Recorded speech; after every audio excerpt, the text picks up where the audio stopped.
دین اسلام ایک مکمل نظام زندگی ہے، a complete system of life ہے، سمپورن جیون ویوستھا ہے۔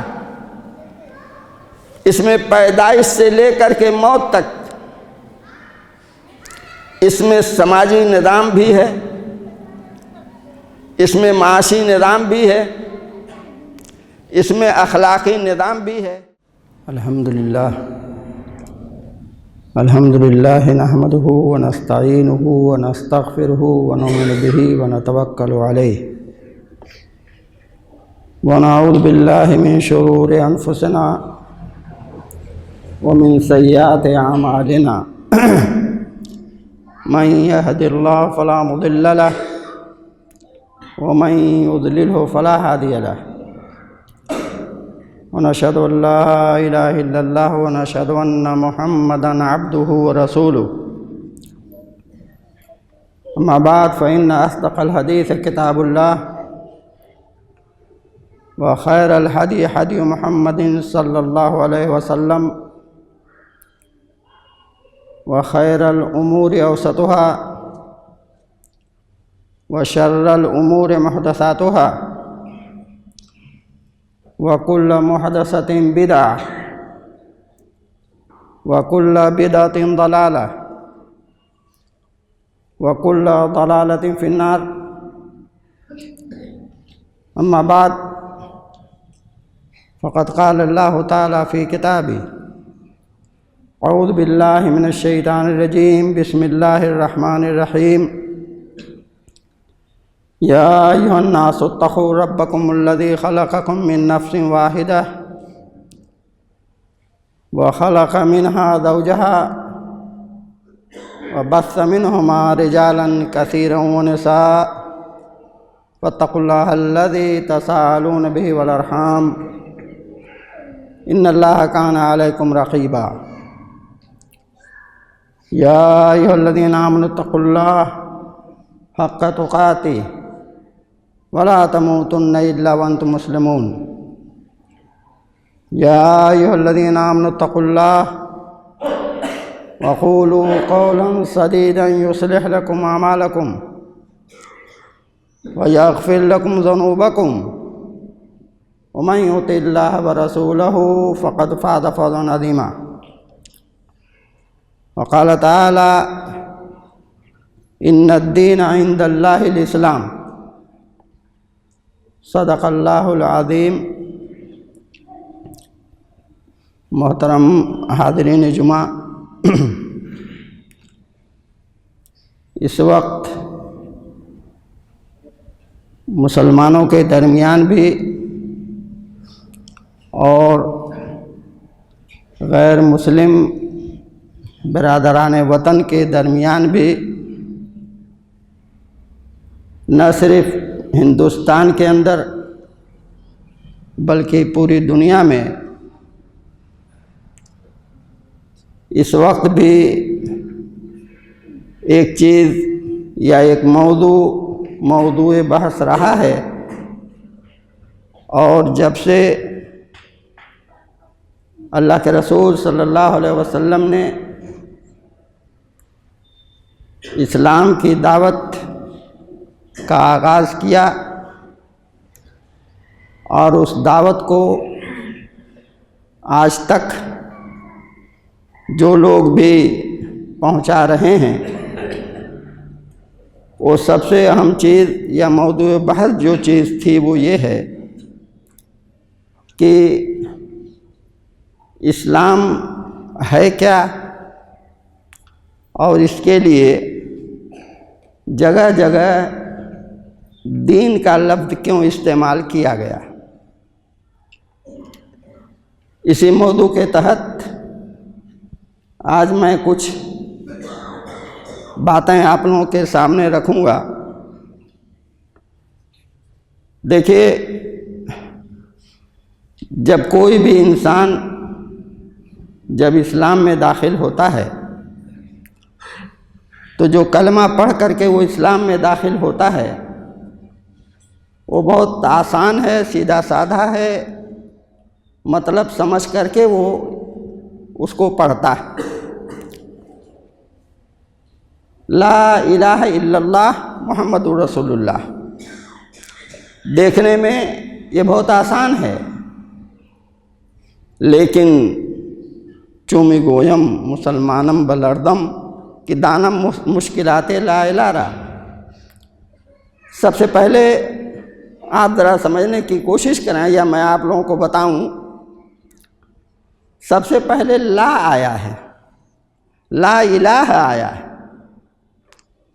مطلب اس کا یہ ہے کہ اسلام میں اس کلمہ کو پڑھنے سے پہلے اور اسلام میں داخل ہونے سے پہلے ابھی تک جتنے بھی معبودان باطل تھے اس کا انکار ہونا ہے، یا ہم انکار کر رہے ہیں۔ نہ اب بت پرستی چلے گی، نہ اب قبائل پرستی چلے گی،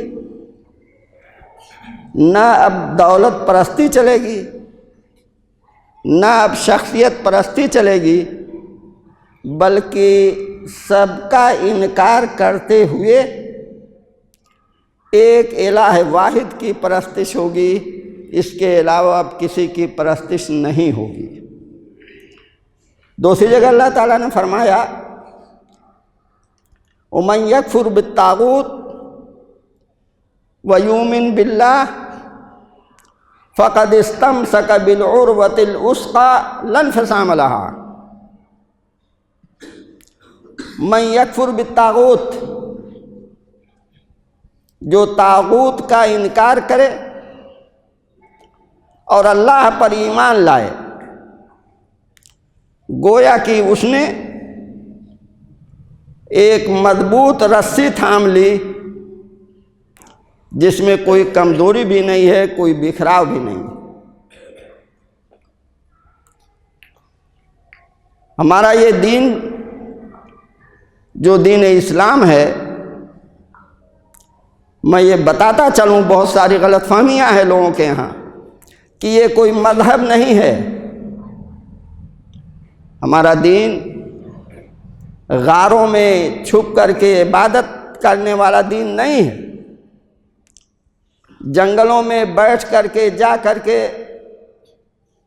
عبادات کرنے والا دین نہیں ہے، کوٹھیوں میں جا کر کے، جھوپڑیوں میں بیٹھ کر کے اپنی زندگی گزارنے والا یہ دین نہیں ہے۔ یہ دین انفرادی زندگی کا قائل نہیں ہے۔ یہ دین صرف خانقاہوں میں بیٹھ کر کے تسبیح کے دانوں کو شمار کرنے یا گننے کا دین نہیں۔ یہ ایک غلط فہمی ہمارے سماج میں یہ پائی جاتی ہے کہ اگر کوئی آدمی اپنے گھر بار سے کنارے ہو کر کے، اپنے سماج سے کنارے کٹ کر کے، یا سب سے کنارہ کشی اختیار کر کے اللہ اللہ کا نعرہ لگاتے ہوئے کہیں بیٹھا رہتا ہے، کسی سے کوئی مطلب نہیں، تو ہمارے سماج کی اکثریت یہ کہتی ہے کہ بڑا متقی اور پرہیزگار آدمی ہے، اس کا کسی شخص سے لینا دینا نہیں ہے، وہ دنیا سے کوئی مطلب ہی نہیں رکھتا، بہت اللہ والا ہے۔ میں یہ پوچھنا چاہتا ہوں، جو لوگ یہ تصور رکھتے ہیں اسلام کا یا دین اسلام کا، یا جو لوگ معیار یہ رکھتے ہیں تقویٰ کا یا اللہ والے کا، کیا اللہ کے رسول صلی اللہ علیہ وسلم کی زندگی ایسی زندگی تھی؟ اللہ کے رسول صلی اللہ علیہ وسلم سے بڑھ کر کے متقی اور پرہیزگار کون ہو سکتا دنیا میں؟ نہ ہوا ہے نہ ہوگا۔ خلفائے راشدین کی پوری زندگی، کہیں بھی ان کی زندگیوں میں اس بات کا ثبوت نہیں ملتا کہ گوشہ نشینی اختیار کر کے اور سب سے بڑے متقی اور پرہیزگار بنے۔ اللہ کے رسول صلی اللہ علیہ وسلم نے بچپن سے لے کر کے جوانی تک اور جوانی سے لے کر کے مرتے دم تک پوری ان کی زندگی، بچپن گزرا بکریاں چرائیں،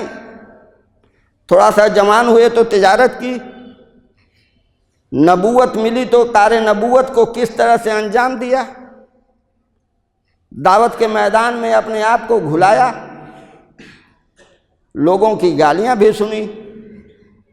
تانے بھی سنے، زخمی بھی ہوئے، گھر سے نکالے بھی گئے، اور نہ جانے کتنی تکلیفیں ان کو برداشت کرنی پڑی۔ اگر تقویٰ کا معیار اگر یہی ہوتا تو آپ صلی اللہ علیہ وسلم غار حرا میں پڑے رہتے، اللہ تعالیٰ ان کے اوپر وہی نازل فرما دیتا اور اسی کے لحاظ سے وہ زندگی گزارتے رہتے، کام ان کا ہو جاتا۔ لیکن نہیں، اسلام تو وقت کے جتنے بھی نظام ہائے باطل تھے اس کو توڑنے کے لیے آیا تھا، جتنی بھی طریقہ ہائے زندگی تھے اس کو مٹانے کے لیے آیا تھا، جتنے بھی خدائی کے دعویٰ کرنے والے لوگ اس وقت پائے جاتے تھے یا موجود تھے، سب کے خدائی کے دعووں کو جھوٹا ثابت کرنے کے لیے آئے تھے اور سب کی خدائی پر ضرب لگانے کے لیے آئے تھے۔ نتیجہ یہ ہوا کہ کشمکش برپا ہوئی، اور اس کشمکش کے نتیجے میں اللہ تعالیٰ نے آخری فتح سے نوازا اور آخری فتح سے ہمکنار کیا۔ ہمارا یہ جو مذہب دین اسلام ہے، یہ سمجھ لیجئے، بہت غور سے سن لیجئے کہ یہ کوئی مذہب نہیں ہے۔ مذہب الگ چیز ہے اور دین الگ چیز ہے۔ کچھ دنوں پہلے امریکہ کے صدر ڈبلیو بش نے اپنے یہاں کے مسلم علماء سے کہا کہ اسلام کو بحیثیت مذہب ہم تسلیم کرنے کے لیے تیار ہیں، لیکن اسلام کو بحیثیت نظام اور دین تسلیم کرنے کے لیے ہم تیار نہیں ہیں۔ اس کی تشریح کرتے ہوئے اس نے کہا تھا کہ نکاح کیجئے، اپنی جو اسلامی تعلیمات ہیں اس کے مطابق نکاح کیجئے، ہمیں کوئی اعتراض نہیں۔ اذان دیجئے، ہمیں کوئی اعتراض نہیں۔ نمازیں پڑھیے، ہمیں کوئی اعتراض نہیں۔ اپنے جتنے بھی آپ کے مذہبی رسومات ہیں اس کو آپ ادا کیجئے، ہمیں کوئی اعتراض نہیں۔ لیکن اسلام کو بحیثیت دین ہم تسلیم کرنے کے لیے تیار نہیں ہیں۔ اسلام کو بحیثیت دین ہم ہرگز تسلیم نہیں کر سکتے۔ اب سوال یہ پیدا ہوتا ہے کہ دین کیا ہے؟ ہم مسلمانوں نے یہ گڑبڑ کر رکھا ہے۔ دوسرے مذاہب میں ان کے یہاں جو مذہب ہے اسی مذہب پر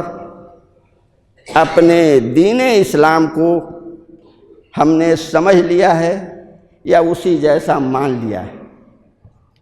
وجہ اس کی یہ ہے کہ چونکہ ہم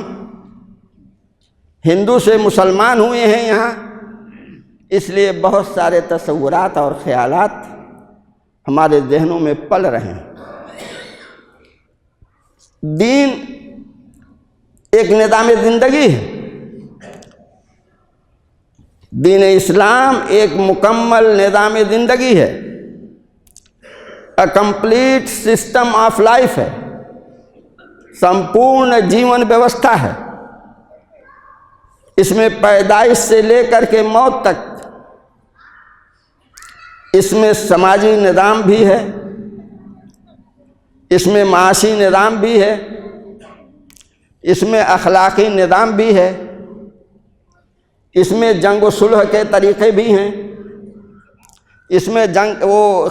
خارجہ اور داخلہ پالیسیاں بھی ہیں۔ انسان کی پیدائش سے لے کر کے موت تک جتنے بھی شعبے ہو سکتے ہیں، یہ سب کا سب ہمارا اسلام اس پر محیط ہے۔ ہرگز یہ غلطی نہ کی جائے یا ہرگز یہ نہ سمجھا جائے کہ مذہب اسلام یا دین اسلام یہ چند رسومات کا دین ہے، چند عبادات کا دین ہے، یا یہ سمجھیے کہ چند وہ اپنی زندگی کے گوشوں میں چند دینی بات کر لینا، یا یہ ہے کہ کچھ عبادات کو انجام دے دینا یہی دین ہے۔ تو برائے کرم ہم آپ سے گزارش کرتے ہیں کہ اس تصور کو اپنے ذہن سے نکال دیجئے۔ اور میں یہ بات بتاتا چلوں کہ اس وقت پوری دنیا کے اندر جو کشمکش برپا ہے وہ اسی تصور کی بنا پر برپا ہے۔ جو لوگ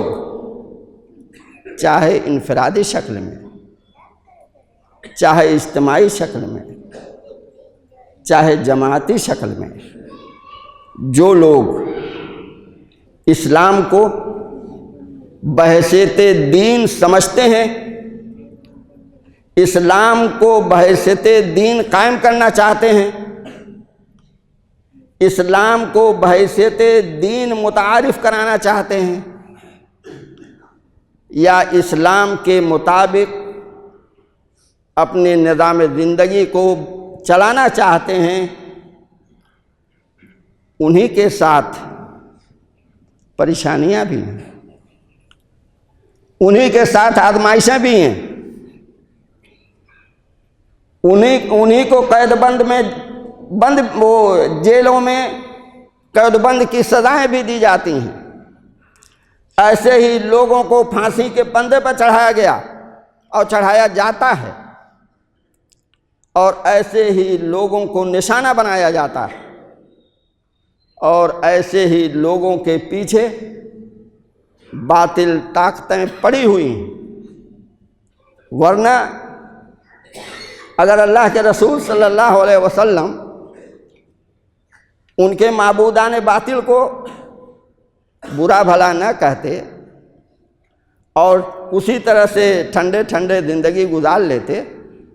تو کشمکش برپا کیوں ہوتی؟ آپ ذرا سوچئے، چھوٹی سی مثال میں دیتا ہوں۔ اللہ کے رسول صلی اللہ علیہ وسلم مکہ میں موجود، جب آپ کی دعوت زیادہ مقبول ہونے لگی، لوگ زیادہ اسلام میں داخل ہونے لگے، تو چند لوگ چچا ابو طالب کے پاس پہنچے اور کہا کہ اپنے بھتیجے کو منع کر دیجئے، روک دیجئے کہ جو یہ کلام پیش کر رہے ہیں، جو یہ نظام کی بات کر رہے ہیں، اگر اس سے بات نہیں آئے تو ہم پورے قبائل کو مل کر کے آپ کے خلاف جنگ کریں گے، اور ان کو جو ہم یہاں سے ہٹا دیں گے، دنیا سے ختم کر دیں گے۔ چچا جان نے بڑے ہی محبت سے بلایا اور کہا کہ بھتیجے، اب میرے پاس طاقت نہیں ہے کہ میں اب تمہاری حفاظت کر سکوں،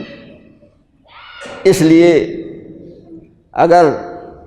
تم نرمی اختیار کر لیتے تو ٹھیک ہے۔ اللہ کے رسول صلی اللہ علیہ وسلم کا جملہ سنیے جو آج تک تاریخ کے سنہرے الفاظ میں لکھا ہوا ہے۔ اکیلے وہ تنہا اللہ کے رسول صلی اللہ علیہ وسلم تھے، کوئی سیاسی قوت نہیں تھی، کوئی معاشی قوت نہیں تھی، کوئی سماجی قوت بھی نہیں تھی،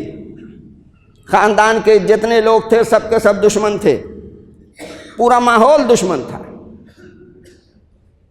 لیکن اللہ کے رسول صلی اللہ علیہ وسلم نے فرمایا، چچا جان، اگر یہ لوگ میرے ایک ہاتھ پر چاند اور دوسرے ہاتھ پر سورج رکھ دیں تو بھی جو میں اپنے اس تبلیغ سے یا دین کا جو ہمارا تصور ہے اس کو پیش کرنے سے میں باز نہیں رہ سکتا۔ عرب قبائل کے جو سرداران وہاں پہنچے تھے انہوں نے یہ بھی کہا تھا کہ اگر دولت چاہیے تو پورے عرب کی دولت ہم ان کو پورے عرب میں سب سے دولت مند بنانے کے لیے تیار ہیں، پورے مکے کے سب سے بڑے دولت مند یہ ہو جائیں گے، اور اگر کسی حسین و جمیل عورت سے نکاح کرنا چاہتے ہیں تو جس کی طرف اشارہ کر دیں وہ ان کے نکاح میں دے دی جائے گی۔ لیکن ایک چیز وہ یہی کہ میں اپنے مقصد سے ہٹ نہیں سکتا، میں اپنے دعوت سے کنارہ کشی اختیار نہیں کر سکتا، چاہے جتنے لوگ ہیں سب کے سب مخالف ہو جائیں، چاہے سب کے سب لوگ باغی ہو جائیں، کیا غم ہے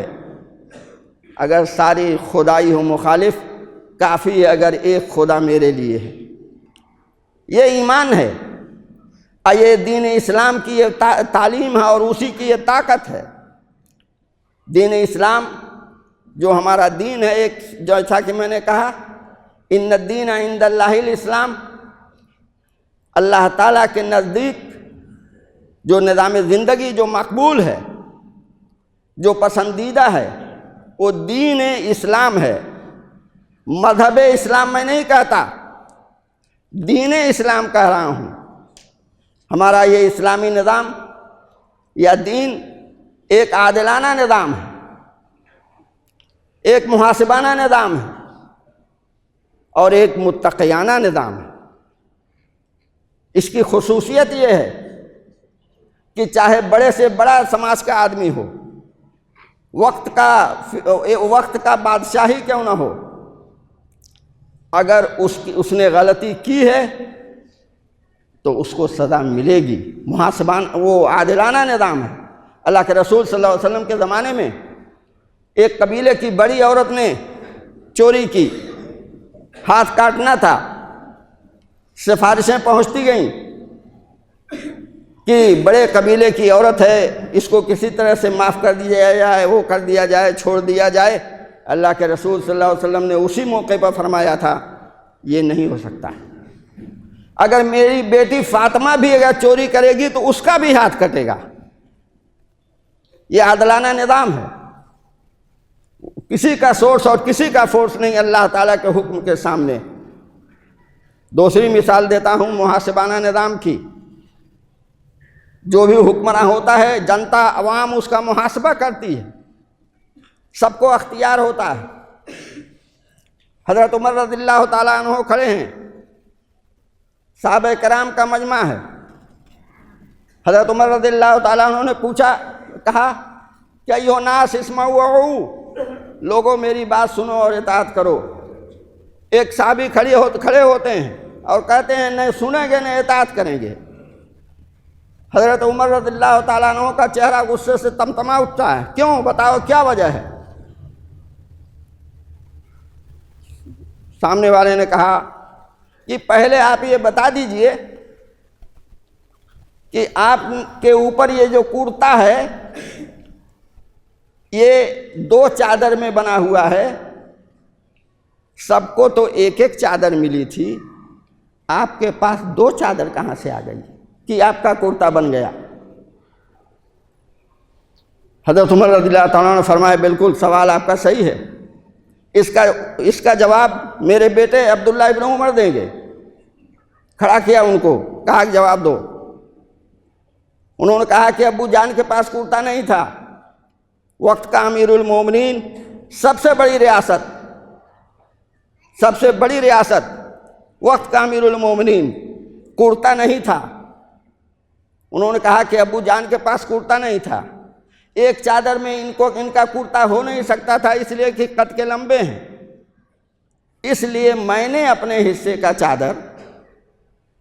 ان کو دی ہے اور اسی سے ان کا کرتا بنا ہے۔ کہا ٹھیک ہے، اب آپ بات کہیے، ہم سننے کے لیے تیار ہیں، آگے بڑھیے۔ ہماری جو عزت ہے اور جو سربلندی وہ مشروط ہے دین اسلام سے۔ حضرت عمر رضی اللہ تعالیٰ عنہ چلے ہیں بیت المقدس کی طرف، بیت المقدس فتح ہو چکا ہے، حضرت عمر رضی اللہ تعالیٰ عنہ چلے ہیں، بیت المقدس سے پہلے ذرا پہنچتے ہیں، حضرت عبیدہ بن جراح رضی اللہ تعالیٰ عنہ کھڑے ہیں،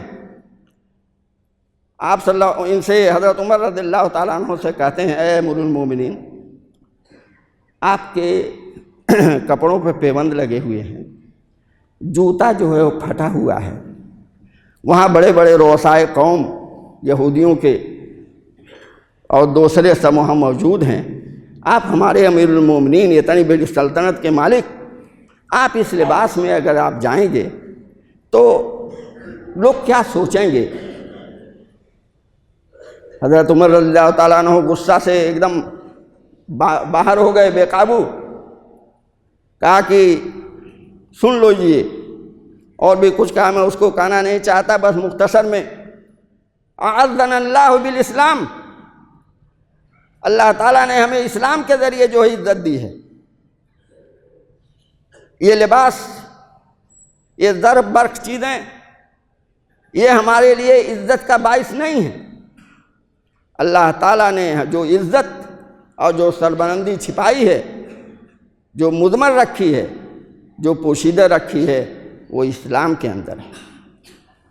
آج کے زمانے میں بہت ساری باتیں ہوتی ہیں کہ ہماری عزت اس میں ہے کہ زیادہ سے زیادہ معیشت ہماری مضبوط ہو جائے، ہماری عزت اس میں ہے کہ ہم زیادہ سے زیادہ ہمارے پاس اسلحے ہو جائیں، ہماری عزت اس میں ہے کہ زیادہ سے زیادہ ہم تعلیم یافتہ ہو جائیں۔ ہو سکتا ہے کہ یہ کوئی وجہ ہو، اس سے انکار نہیں کیا جا سکتا، لیکن جو اہم چیز ہے وہ یہ ہے کہ جب تک اسلام کو بحیثیت نظام زندگی، بحیثیت ایک سسٹم آف لائف کو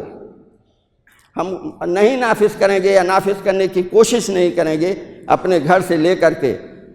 اپنے معاملات میں، اس وقت تک ہمیں عزت نہیں مل سکتی۔ من یبتغی غیر الاسلام دینا فلن یقبل منہ، اسلام کو چھوڑ کر کے کوئی بھی نظام زندگی اگر کوئی اختیار کرتا ہے تو اس کو قبول نہیں کیا جائے گا۔ محترم حضرات، اس موضوع پر سمجھنے کی ضرورت ہے، غور کرنے کی ضرورت ہے، سمجھانے کی ضرورت ہے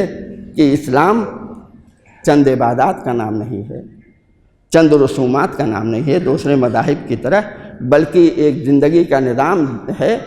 سسٹم آف لائف ہے۔ اس کو ہم اپنی زندگیوں میں، زندگی کے تمام شعبوں میں نافذ کرنے کی کوشش کریں، تبھی ہمیں عزت مل سکتی ہے، اس کے علاوہ کہیں عزت نہیں مل سکتی۔ اقول قولی ھذا واستغفر اللہ لی ولکم اجمعین، انہ تعالی جواد کریم ملک بر رؤوف رحیم۔